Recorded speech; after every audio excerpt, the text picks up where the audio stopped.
Bienvenue sur TCF Lab. Aujourd'hui, nous allons faire une simulation complète de l'expression orale TCF Canada. Écoutez bien les consignes et entraînez-vous comme lors de l'examen officiel.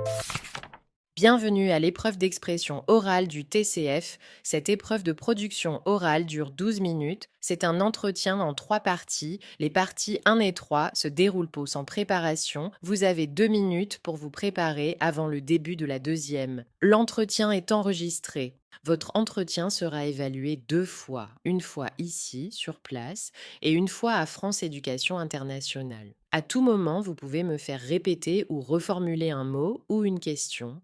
Attention, une fois l'enregistrement commencé, il ne pourra plus être stoppé. Vous avez des questions? Nous commençons. Tout d'abord, dites-moi vos prénoms et noms, s'il vous plaît. Marc Dufour. Voici la première tâche. Cette partie de l'épreuve dure 2 minutes. Est-ce que vous pouvez vous présenter?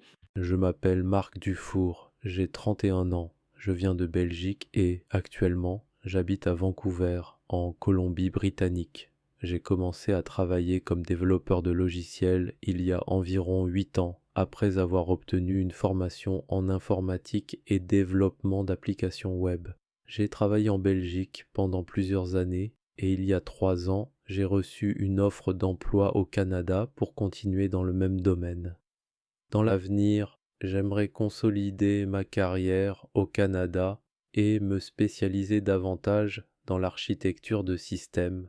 Aujourd'hui, je travaille comme développeur full stack. Mon rôle consiste à concevoir, développer et maintenir des applications web et je me concentre plus particulièrement sur les technologies front-end modernes ainsi que sur l'intégration avec différents services cloud. Et en dehors du travail, qu'est-ce que vous aimez faire? En dehors du travail, j'adore profiter de la nature, ce qui est très facile à Vancouver. Je ne suis pas marié, mais je vis avec ma partenaire depuis plusieurs années. Nous aimons faire des randonnées, découvrir de nouveaux cafés et regarder des documentaires le soir. J'aime aussi le sport, surtout le cyclisme, et j'essaye de sortir en vélo au moins 2 fois par semaine. En Belgique, je parlais français, mais depuis que je suis arrivé au Canada, j'ai beaucoup amélioré mon anglais, que j'utilise tous les jours dans ma vie professionnelle et personnelle.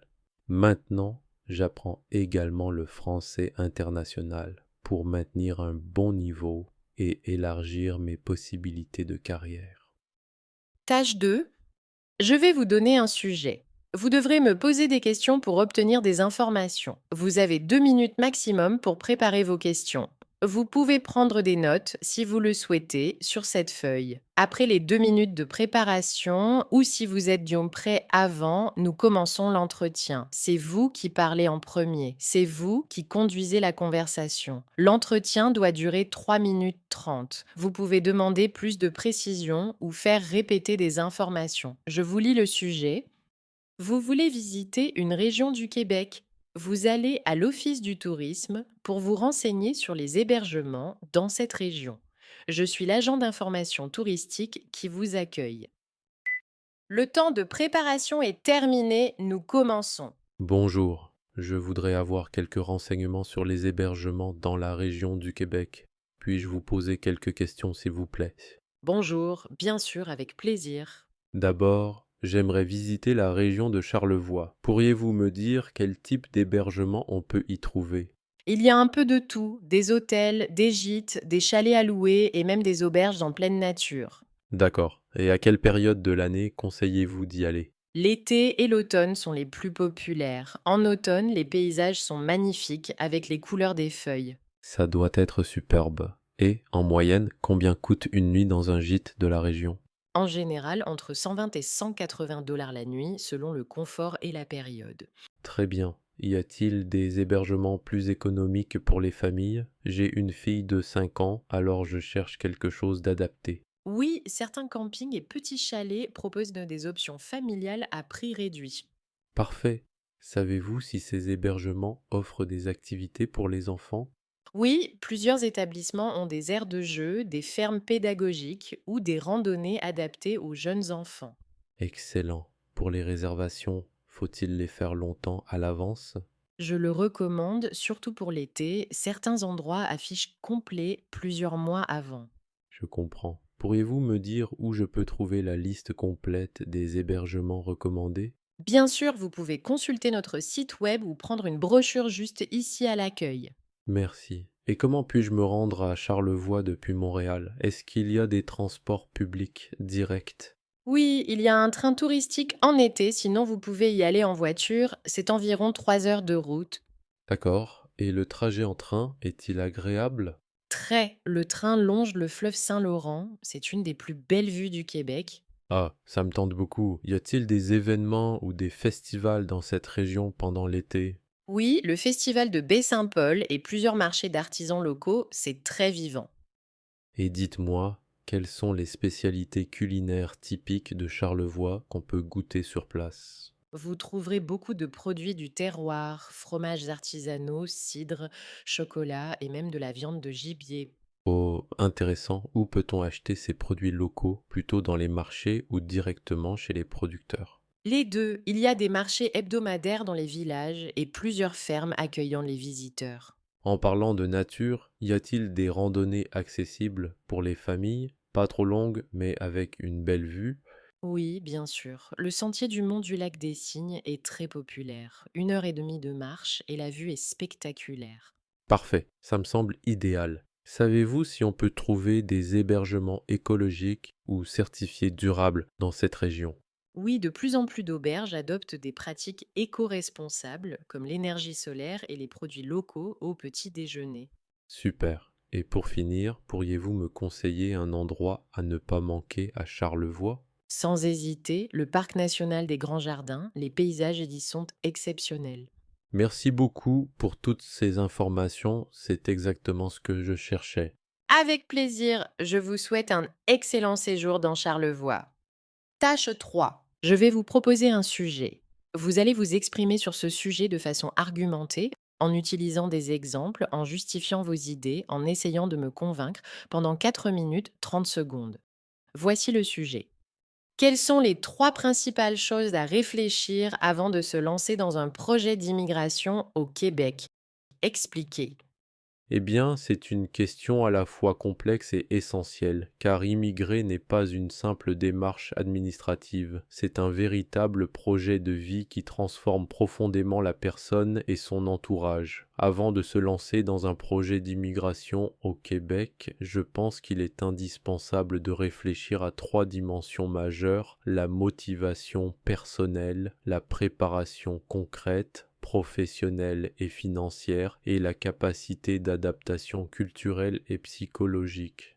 Tout d'abord, la motivation personnelle. Beaucoup de gens idéalisent l'immigration, surtout vers un pays comme le Canada, souvent perçu comme un paradis de stabilité, de sécurité et d'opportunités. Mais la réalité est bien plus nuancée. Il faut se demander: pourquoi est-ce que je veux partir? Est-ce pour fuir quelque chose ou pour construire quelque chose? À mon avis, cette distinction est fondamentale. Immigrer par fuite, c'est risquer de reproduire ailleurs les mêmes frustrations.